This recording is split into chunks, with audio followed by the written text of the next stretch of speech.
Hello दोस्तों, UPSC ज्ञानदायिनी में आप सभी का स्वागत और अभिनंदन है। आप सभी जैसा कि बोर्ड पर देख रहे हैं, आपके सामने एक बहुत ही मोटिवेशनल लाइन लिखी हुई है। इसके बारे में बात करते हैं, लेकिन पहले बता दें कि आज की क्लास जो होगी वो आपकी आर्टिकल से की होगी, लेकिन जितने बच्चे थे, एक पार्ट कल पहुंच गया था, एक पार्ट आपको आज सुबह मिल जाएगा, तो आप सभी लोग इसे बहुत ध्यान से देखेंगे। तो चलिए बात करते हैं। यहाँ पर हम जैसे लिखा है, थोड़ा डूबूंगा मगर मैं फिर तैराऊंगा। अगर हो सकता है कहीं थोड़ा डूब जाए या कहीं नीचे हो जाए तो फिर मैं तैराऊंगा। ऐ जिंदगी तू देख, मैं फिर जीत जाऊंगा। इस जिंदगी को दिखाना है कि हम असफल नहीं हो सकते, सफलता हम लेकर ही रहेंगे। चलिए तो अब अपनी क्लास शुरू करते हैं, और इस क्लास में आप सभी को बहुत अच्छे से समझ में आना चाहिए, ठीक है ना। देखिए, ये आपका क्या है, ये आपका सभी प्रतियोगी परीक्षाओं के लिए संविधान के महत्वपूर्ण अनुच्छेद हैं जो आपके बचे हुए थे, उसी का ये पार्ट दूसरा है, ठीक है। ये क्या है, पार्ट दूसरा है, आपको मिलेगा। और रोज मतलब डेली सुबह आपको 8 बजे एक क्लास मिलती है, तो आप सभी लोग इसे लाइक शेयर कमेंट जरूर दें। और अब बहुत ही जल्द आपकी पूजा मैम की क्लास 1-2 दिन के अंदर में मिलने लगेगी। देखिए, हम अनुच्छेद 143 तक बात कर चुके थे। उसके आगे मोस्ट इंपॉर्टेंट अनुच्छेद जो होंगे, क्या होंगे, मोस्ट इंपॉर्टेंट अनुच्छेद की बात कर रहे हैं हम लोग। तो क्या करेंगे, सबसे पहला अनुच्छेद आपके सामने। अब आज कोई शिकायत नहीं आनी चाहिए, आज मैं टाइप करवा कर ही लाई हूँ, ठीक है ना। टाइप अभी देख रहे हैं, 1-2 दिन टाइप करवा के आप लोगों को पसंद आएगा, अच्छा लगेगा तो आगे ये कार्य जारी रहेगा, ठीक है। चलिए बात करते हैं और इसको जूम करते हैं थोड़ा सा, ताकि किसी को किसी प्रकार की दिक्कत ना हो। अब ठीक है, अब सही है ना। देखिए, इसमें लिखा है आर्टिकल, अब सही है ना। अब तो किसी को किसी प्रकार की दिक्कत नहीं है ना। चलिए, लिखा आर्टिकल 148, मतलब आर्टिकल 148 के बारे में इसमें बताया जाएगा, ठीक है। तो इसमें लिखा गया, भारत का एक नियंत्रक एवं महालेखक परीक्षक होगा, जिसे हम लोग इंग्लिश में कैग कह देते हैं। बहुत लोग सिर्फ कैग के नाम से जानते हैं। अगर कैग की बात कही जाएगी तो आर्टिकल 148 के अंतर्गत ही आएगा, ठीक है। किसके अंतर्गत आता है, आर्टिकल 148 के अंतर्गत ही आएगा। तो आप सभी लोग इसको ध्यान देंगे। तो 148 याद कीजिए। चलिए, अब आता है आर्टिकल 155। आर्टिकल मोस्ट इंपॉर्टेंट बताए जा रहे हैं, जहां से अक्सर एग्जाम में प्रश्न पूछे ही जाते हैं। इसमें कहा गया कि राज्यपाल की नियुक्ति की जाएगी। किसकी, राज्यपाल जी की नियुक्ति की जाती है। अब आप सभी लोग जानते हैं, राज्यपाल आपके राष्ट्रपति जी के प्रसाद पर्यंत कार्य करते हैं। इनका कार्यकाल 5 वर्ष का तो होता है, बट अगर राज्यपाल चाहेंगे तो इन्हें 5 वर्ष से पहले भी निकाल सकते हैं। क्या करेंगे, इन्हें 5 वर्ष से पहले भी हटा सकते हैं, ठीक है। चलिए आर्टिकल 165 देखते हैं। आर्टिकल 165 क्या कहता है आपका, कि राज्य का महाअधिवक्ता होगा। जो राज्य का सबसे बड़ा विधि अधिवक्ता होता है वो आपका महाधिवक्ता होता है, ठीक है। ये आर्टिकल 165 में कहा गया है। और ये आर्टिकल काफी इंपॉर्टेंट है, जो आपका आर्टिकल 76 जिसमें महान्यायवादी की बात कही गई थी, ठीक है ना। तो वो आर्टिकल और ये आर्टिकल, राज्य भारत में महान्यायवादी होते हैं और राज्य में आपके महाधिवक्ता होते हैं। चलिए अगला प्रश्न देखते हैं। अब आपको किसी भी प्रकार की समस्या नहीं होनी चाहिए मेरे हिसाब से, ठीक है। चलिए अगला प्रश्न कह रहा है कि आर्टिकल 169 मतलब 169 के अंतर्गत किसकी बात कही गई है। तो राज्यों में विधान परिषद की बात कही गई। विधानसभा तो सभी राज्यों में है, विधान परिषद कुछ ही राज्यों में है, ठीक है ना। विधानसभा तो सब राज्यों में 28 के 28 राज्यों में, लेकिन विधान परिषद सब जगह नहीं, सिर्फ वर्तमान में 6 राज्यों पर है। कहां पर है, 6 राज्यों पर। तो अब कमेंट करके आपका ये होमवर्क होगा कि आप कमेंट करके बताएंगे कि वो कौन से 6 राज्य हैं जहां पर विधान परिषद वर्तमान समय में है, ठीक है। विधान परिषद का सृजन करना आपके अनुच्छेद 169 बताता है, ठीक है। आर्टिकल 200, ये 200 लिखा है, आप सभी को दिख रहा होगा, मैं उम्मीद करती हूं। आर्टिकल 200 दिख रहा है ना, बिल्कुल दिख रहा है। राज्यपाल द्वारा विधेयक पर अनुमति देना या अनुमति रोक लेना और इसको अपने पास संरक्षण करके रखना और फिर राष्ट्रपति के पास पहुंचा देना, ये आर्टिकल 200 बताता है कि राज्यपाल द्वारा किसी विधेयक को या तो वो अनुमति दे सकता है या अनुमति ना देने के लिए अनुमति रोक लेता है। मतलब अगर वो रोकेगा तो वो क्या करेगा, राष्ट्रपति जी तक पहुंचाएगा उस विधेयक को, ठीक है। फिर वो राष्ट्रपति जी देखते हैं। चलिए, अब आप लोगों को बहुत अच्छे तरीके से समझ में आ रही होंगी चीजें, मैं ऐसी उम्मीद आप सबसे कर सकती हूँ, ठीक है। चलिए, तो अगला आर्टिकल है। अगला आर्टिकल क्या कह रहा है, देखिए अगला आर्टिकल कह रहा है, आर्टिकल 213 राज्यपाल। राज्यपाल क्या करेंगे, राज्यपाल को अध्यादेश जारी करने की शक्ति है इसमें। जैसे राष्ट्रपति जी को 123 के द्वारा था और राज्यपाल को 213 के द्वारा है। याद रखेंगे, बहुत ही इंपॉर्टेंट, अक्सर पूछा जाता है। 214 में क्या क्या है, देखिए तुरंत वहां पर भी 123 के नीचे तुरंत 124 में क्या था, सर्वोच्च न्यायालय था। यहाँ पर भी तुरंत अध्यादेश के बाद क्या है, सर्वोच्च, यहाँ पर उच्च न्यायालय क्या होगा, आपका हाई कोर्ट होगा यहाँ पर, ठीक है। तो हाई कोर्ट याद रखेंगे आप लोग, क्या होगा यहाँ पर हाई कोर्ट होगा, किसके अंतर्गत, आर्टिकल 214 के अंतर्गत। 213 में राज्यपाल के द्वारा अध्यादेश जारी करने की शक्ति, और 214 में राज्यों के लिए एक उच्च न्यायालय होगा, ठीक है, उच्च न्यायालय। फिर 215 कह रहा है कि ये एक अभिलेख न्यायालय भी होगा, आपका सर्वोच्च न्यायालय भी एक अभिलेख न्यायालय है और आपका उच्च न्यायालय भी एक अभिलेख न्यायालय, ठीक है। 216 कह रहा है, अनुच्छेद 216 में क्या बताया गया है कि उच्च न्यायालय का गठन किया जाएगा। अब गठन कैसे कैसे होगा, इनकी क्या प्रक्रिया होगी, इन्हें कैसे, मतलब कितने इसमें अध्यक्ष होंगे, मतलब मुख्य न्यायाधीश होंगे, कितने न्यायाधीश होंगे, इसका गठन 216 के अंतर्गत किया जाता है, ठीक है, याद रखेंगे। आर्टिकल 226 जो शायद बहुत ही इंपॉर्टेंट है, आर्टिकल 226 उच्च न्यायालय को कुछ रिट जारी करने की शक्ति है। जैसे आपके सर्वोच्च न्यायालय को कुछ रिट, मतलब 5 रिट जारी करने की शक्ति होती है, वैसे यहाँ पर भी 5 रिट प्लस एक और रिट, यहाँ पर 6 रिटें हो जाती हैं।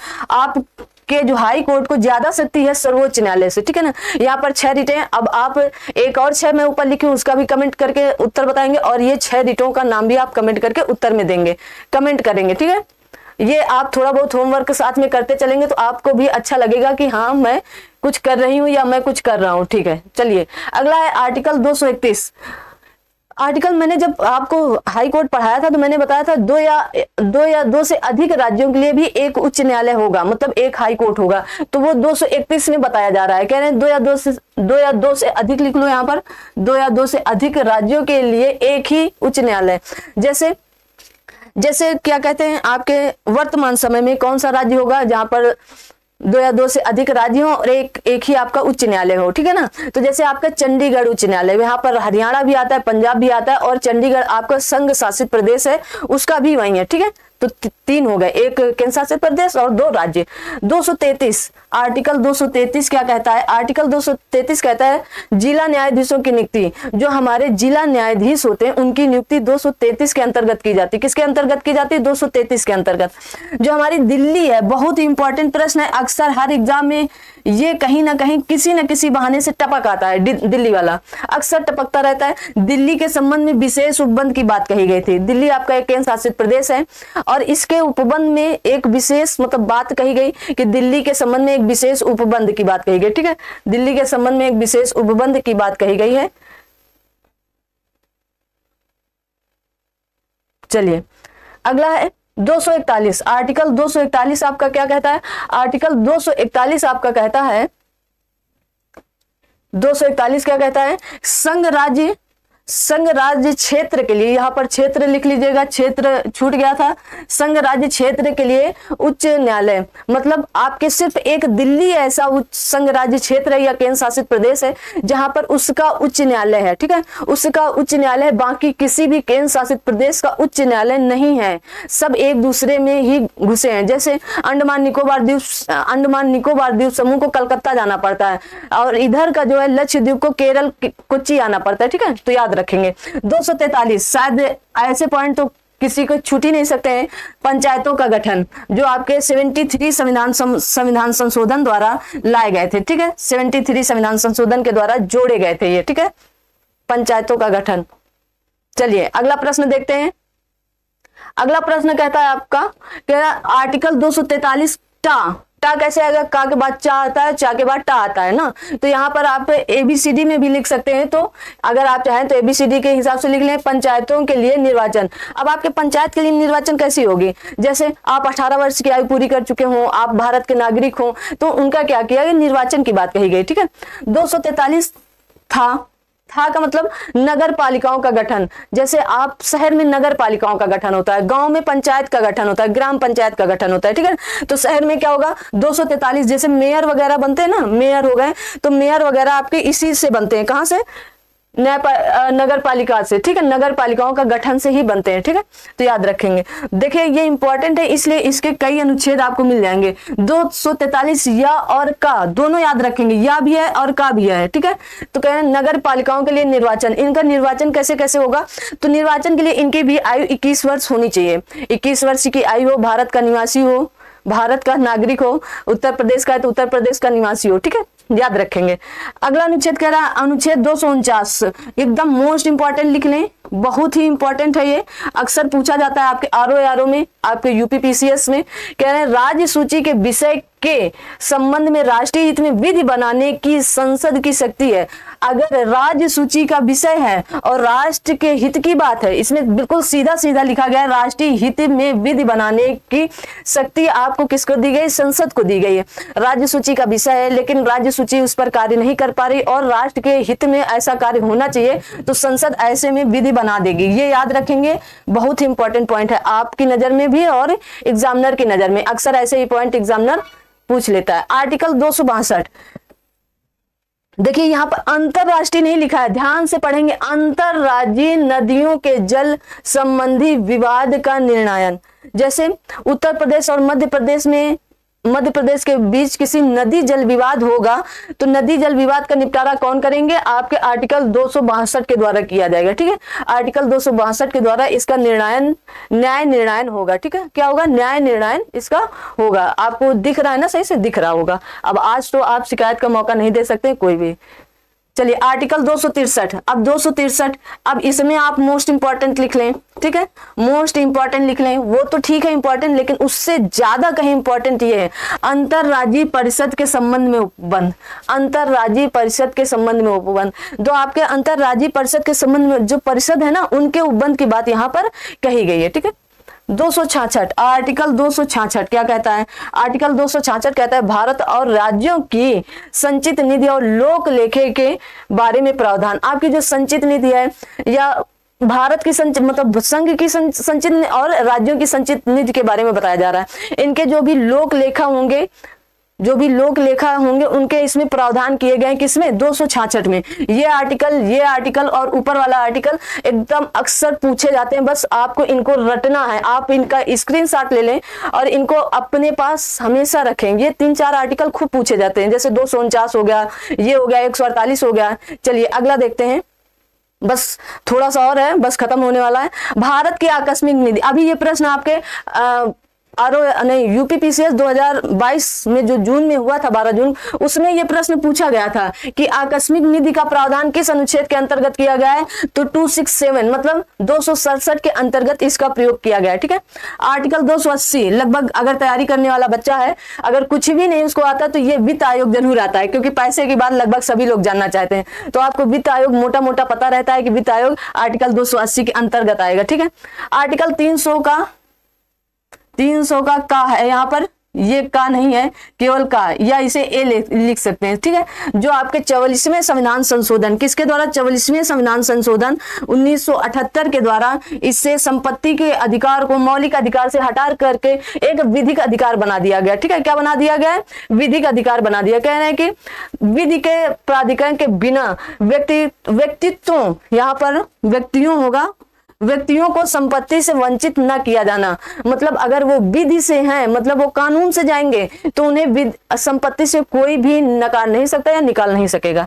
अखिल भारतीय सेवाएं, और ये जरूर याद रखेंगे कि आपको 44वें संविधान संशोधन 1978 के द्वारा इसे मौलिक अधिकार से हटाकर अनुच्छेद 300A के अंतर्गत रखा गया, ठीक है। 312, अखिल भारतीय सेवाएं। अखिल भारतीय सेवाएं कौन करेगा, तो आपकी अखिल भारतीय सेवाएं 312 अनुच्छेद के अंतर्गत आती हैं, जैसे IAS, IPS, IFS, ठीक है। अभी ये लास्ट में ही जुड़ी थी IFS, तो ये सब क्या अखिल भारतीय सेवाएं हैं, ठीक है, अखिल भारतीय सेवाएं हैं। चलिए अगला आर्टिकल देखते हैं, आर्टिकल 315। आर्टिकल 315 क्या कहता है, संघ और राज्यों के लिए लोक सेवा आयोग, जिसकी हम लोग तैयारी कर रहे हैं, उसकी बात आपका आर्टिकल 315 करता है, याद कर लें।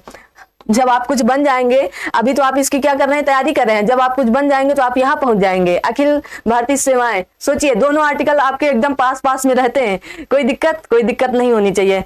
जल्दी से आप क्या करें, पहले 315 को लागू करें अपने ऊपर और जल्दी से फिर 312 में पहुंच जाएं आप IAS IPS IFS बन करके। ठीक है, चलिए 324 भाई, जिनको नेता बनना है, जिनको वोट की जरूरत होती है, वो कहा जाएंगे निर्वाचन आयोग। निर्वाचन आयोग की बात की गई आर्टिकल 324 में, किसकी बात कही गई है, निर्वाचन आयोग की बात कही गई। इतना आप डिटेल बहुत ज्यादा बताएंगे, लेकिन जब यहाँ पर आएंगे टॉपिक वाइज तब सब कुछ आपको बताएंगे। अभी सिर्फ मोस्ट इंपॉर्टेंट आर्टिकल है तो वो आप लोग देख लें। आर्टिकल 326 क्या कहता है, लोकसभा और राज्यसभाओं के विधानसभाओं के लिए निर्वाचन आयोग का वयस्क मताधिकार के आधार पर होना। आप वयस्क मताधिकार है या नहीं है, ये आप 326 के अंतर्गत अपना वोट तय करेंगे कि आप 18 वर्ष की आयु पूरी कर चुके हैं कि नहीं कर चुके हैं। अगर आप 18 वर्ष की आयु पूरी कर चुके हैं तो आपको क्या करना है, वोट देने का अधिकार है। ठीक है, वोट देने का फुल अधिकार है। चलिए, और पहले ये आयु कितनी थी, 21 वर्ष से घटा करके 18 वर्ष कर दी गई। किस संशोधन के द्वारा, तो आप कहेंगे 61वें संविधान संशोधन के द्वारा इसे 21 से 18 कर दिया गया। ठीक है, 21 से 18 कर दिया है। अक्सर याद रखेंगे, इसमें भी एक है, इसमें भी एक है और इसमें भी एक है, और सब 2 से कट रहे हैं। 2 चौको 8, 2 3 6, सब 2 से कट रहे हैं। बिल्कुल ट्रिक से याद रखें, भूले ना, क्योंकि 69 और 61 में अक्सर कंफ्यूजन होता रहता है। 69 आपके दिल्ली के लिए है कि दिल्ली को दिल्ली राजधानी कब घोषित किया गया था, तो 60 मतलब दिल्ली के लिए है मेनली, तो 69 में आप बताएंगे। और अगर आयु के लिए होगा कि आप हम मताधिकार की आयु घटा करके 21 से 18 वर्ष कब कर दी गई, तो 61वें संविधान संशोधन के द्वारा। इनके ऊपर खूब चर्चा आजकल हो रही है, तो इनको खूब जानना है और खूब प्रश्न बन रहे हैं। क्या है, कह रहे हैं लोकसभा में अनुसूचित जाति और अनुसूचित जनजाति के लिए सीटों का आरक्षण, इनके लिए ना सीटों का आरक्षण किया जाता है ताकि हमारी संस्कृति बची रहे। हमारे जो अब अगर ये लोग ही नहीं रहेंगे तो हमारी जो बची कुची संस्कृति है ना वो भी चली जाएगी, तो इसलिए इनको संरक्षण दिया जा रहा है, इनका आरक्षण किया जा रहा है। जैसे आपकी वर्तमान में आपकी जो प्रेसिडेंट है, गर्व से कहें आपकी जो प्रेसिडेंट है वो आपकी क्या है, प्रेसिडेंट है ना आपकी, तो प्रेसिडेंट को आप गर्व से कहें कि हमारे देश की प्रेसिडेंट ये हैं। चलिए देखिए, इसमें कहा गया है आर्टिकल 331 में क्या है, लोकसभा में आगमन भारतीय समुदाय का प्रतिनिधित्व। अगर आप लोकसभा के लिए कुछ भी करना चाह रहे हैं, लोकसभा के लिए अगर आप कुछ भी करना चाहते हैं तो क्या करेंगे, आंग्ल भारतीय, इसमें अरे भाई आंगन नहीं, आंग्ल भारतीय। ठीक है, आंग्ल भारतीय, लोकसभा में आंग्ल भारतीय समुदाय का प्रतिनिधित्व करेंगे। ठीक है, ये काट देंगे, ये नहीं है, ये नहीं है आपका। ठीक है, इसको नहीं पढ़ेंगे। आंग्ल भारतीय की बात कही गई अनुच्छेद 331 के अंतर्गत लोकसभा में आंग्ल भारतीय समुदाय का प्रतिनिधित्व किया जाएगा। लेकिन इसे अभी चर्चा में है कि संविधान 104वें संविधान संशोधन 2019 द्वारा निरसन कर दिया गया या हटा दिया गया। ठीक है, इसे ध्यान रखेंगे आप लोग पूरी तरह से। चलिए, आर्टिकल 238 क्या कहता है, आर्टिकल 238 कहता है, खूब पूछा जा रहा है और खूब पूछा जाएगा अभी आगे तक, तो आप इसे याद रखें। ठीक है, कह रहे हैं राष्ट्रीय अनुसूचित जाति आयोग होगा, मतलब NSC। ठीक है, NSC आयोग कहाँ होगा, तो 338 के अंतर्गत होगा आपका। और NST कहाँ होगा, जिनको कहा जाता है 338 का के अंतर्गत या 338 ए के अंतर्गत, इन्हें कहा गया राष्ट्रीय अनुसूचित जनजाति आयोग। जनजाति आयोग पूछा जाएगा 338 ए के अंतर्गत, और अनुसूचित जाति आयोग पूछा जाएगा तो 338 के अंतर्गत। ठीक है, अब आइए बात करते हैं ओबीसी की। राष्ट्रीय पिछड़ा वर्ग आयोग का गठन किया जाएगा किसमें, 340 के अंतर, आर्टिकल 340 कहता है कि राष्ट्रीय पिछड़ा वर्ग आयोग का गठन किया जाएगा। ठीक है, अपनी भाषा आ गई भाई। आर्टिकल 343 क्या कहता है, संघ की राजभाषा हिंदी और लिपि देवनागरी घोषित हुई। किसके अंतर्गत, 343 के अंतर्गत। खूब पूछी जाती है, अभी आपके पेट के एग्जाम में पूछी गई थी, यही आर्टिकल सेम टू सेम यही आर्टिकल आया था आपका। ठीक है, तो खूब इंपॉर्टेंट है, खूब पूछा जाता है। चलिए, मैं आगे से ध्यान रखूंगी। ये वाला पेन थोड़ा सा कम दिखता है ना, लिख देते हैं हम संघ की, ये वाले पेन को ध्यान रखेंगे। संघ की राजभाषा हिंदी और देवनागरी लिपि होगी, इतने याद रखेंगे। आवाज से सुन लेंगे आप, बहुत ध्यान से देख रहे हैं तभी ये वाली दिख रही है। चलिए अगला है 350। 350 क्या कहता है भाई, देखिए 300 आर्टिकल 350 क्या कहता है, अभी ये कल ही मैंने एग्जाम आपके टेस्ट में पूछा था। तो आर्टिकल 350 का कह रहा है प्राथमिक स्तर पर मातृभाषा में शिक्षा की सुविधाएं हों। जब हम अपनी मदर टंग बोलते हैं, मातृभाषा बोलते हैं, तो अगर जब बच्चा प्राथमिक स्तर छोटे में जाता है, वो नन्हा सा है 3 साल 4 साल का, और वो प्राथमिक स्तर स्कूल में पहुंच गया, तो वहां जाके तो ये नहीं बोलने लगे ना कि आई एम नेहा, मतलब हु आर यू, तो कुछ ऐसा तो बोले, वो अपनी भाषा से बोलेगा, मातृभाषा उसकी जो होगी उससे वो बोलेगा कि मैं नेहा, और मैम आप कौन, या मैडम आप कौन, या दीदी आप कौन, अपने हिसाब से वो बताएगा। और ये वाला सवाल खूब कहाँ पूछा जा रहा है इतने समय, आपके सीटेट में, याद रखेंगे, ठीक है, खूब सीटेट में पूछा जा रहा है कि मातृभाषा में शिक्षा सुविधाएं कैसी होंगी। तो आर्टिकल 350 का के अंतर्गत इसकी बात कही गई है। ये खूब सीटेट में पूछा जाता है, आप सीटेट टेट में खूब आप जितना देखेंगे आपको ये प्रश्न मिल जाएगा। चलिए आपके अनुच्छेद आ गया 352। आर्टिकल 352 क्या कहता है, राष्ट्रीय आपात की घोषणा। देखिए मैं वो सारे शब्द ले आई जो कंफ्यूजन में रहते हैं। क्या वाय आक्रमण है भाई, वाय नहीं, वाय आक्रमण, हाँ वाय आक्रमण, ये इधर इससे जोड़ लेंगे, ये काट देंगे, बाह्य आक्रमण नहीं, वाय आक्रमण या सशस्त्र विद्रोह की स्थिति में, ठीक है, कह रहे हैं सशस्त्र विद्रोह की स्थिति में हम क्या करेंगे, राष्ट्रीय आपातकाल घोषित कर देंगे, ठीक है। 352 अनुच्छेद आपका कहता है राष्ट्रीय आपात की घोषणा युद्ध या वाय आक्रमण, आपका क्या होगा, युद्ध या वाय आक्रमण या सशस्त्र विद्रोह की स्थिति में हम क्या करेंगे, राष्ट्रीय आपातकाल लगा देंगे। और राष्ट्रीय आपातकाल जब आपका लग जाता है तो आपके आर्टिकल 20 और 21 बचे रहते हैं, बाकी सभी निरस्त कर दिए जाते हैं, याद रखेंगे हम। बस लास्ट ये होगा आपका, लास्ट ये यहां से थोड़ा सा कट गया था, चलिए मैं बता देती हूं। ये है आपका आर्टिकल 356, ठीक है। आर्टिकल 356 में क्या कहा गया है, आर्टिकल 356 में आपके बोला गया है कि राज्यों में संवैधानिक तंत्र के विफल हो जाने पर, राज्यों में संवैधानिक तंत्र विफल हो जाने की दशा में उपबंध, जिसे राष्ट्रपति शासन कहते हैं, ठीक है। तो चलिए इसको लिख ले, क्या होगा, राज्यों में संवैधानिक तंत्र विफल हो जाते हैं, अगर क्या हो जाएंगे, विफल हो जाते हैं। अभी इस पेन से मुझे लिखने में थोड़ी सी समस्या है। विफल हो जाने पर क्या होगा, राष्ट्रपति शासन लागू हो जाता है, ठीक है। तो वही कह रहा हो जाने की दशा में उपबंध, जिससे राष्ट्रपति शासन लागू हो जाता है। राष्ट्रपति अपने कंट्रोल में कर लेते हैं, सब कुछ राष्ट्रपति के हाथों में सौंप दिया जाता है, या राष्ट्रपति के हाथों में ऑलरेडी पहुंच जाता है, ठीक है ना। चलिए आर्टिकल 360 कहता है वित्तीय आपात, और खूब लगा है राष्ट्रपति शासन, सबसे ज्यादा कहां लगा है आपका, यूपी में, ठीक है, यूपी में। नहीं राष्ट्रपति शासन नहीं, राष्ट्रीय आपात आपका, ठीक है, राष्ट्रपति शासन नहीं, ठीक है, याद रखें राष्ट्रीय आपात खूब लगा है, ठीक है। वित्तीय आपात क्या होगा, अभी तक 360 आर्टिकल में इसका प्रावधान दिया गया, लेकिन अभी तक भारत में एक भी बार वित्तीय आपात की घोषणा नहीं की गई है, और संभावनाएं हैं कि आगे भी नहीं की जाएंगी, ठीक है।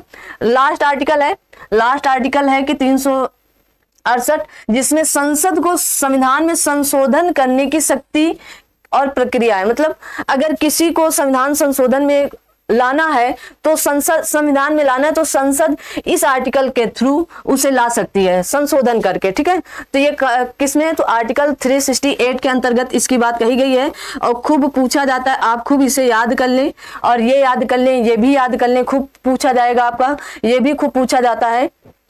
और आपका 352 आपका एकदम पूछा जाता है। 350 का आपके जैसे मैंने बताया ये सीटेट और टेट के लिए आवश्यक है।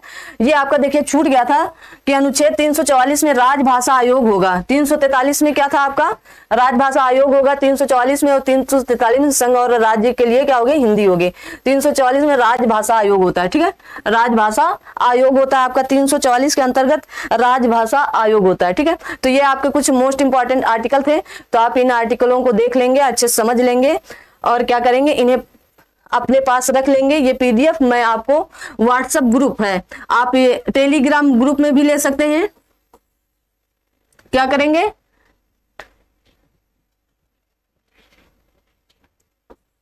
टेलीग्राम में आप जाएंगे और सर्च करेंगे क्या, यूपीएससी ज्ञान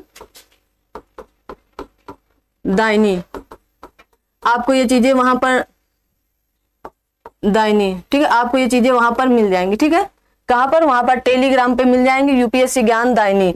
और आपको अगर व्हाट्सएप ग्रुप में जुड़ना है तो अबाउट सेशन में व्हाट्सएप का लिंक दिया हुआ है, आप अपने वहां पर जाएं और व्हाट्सएप ग्रुप पर जुड़ जाएं। तो आज की क्लास हम लोग इतना ही रखेंगे और फिर शाम को आप सभी लोग 6 बजे जरूर जुड़े। Thank you. क्या चीज, थैंक यू, ये अब आप लोगों के लिए इंपॉर्टेंट हो गया है। Thank you so much. ठीक है, आप लोग बस ऐसे ही जुड़ते रहें और लोगों को शेयर करते रहें।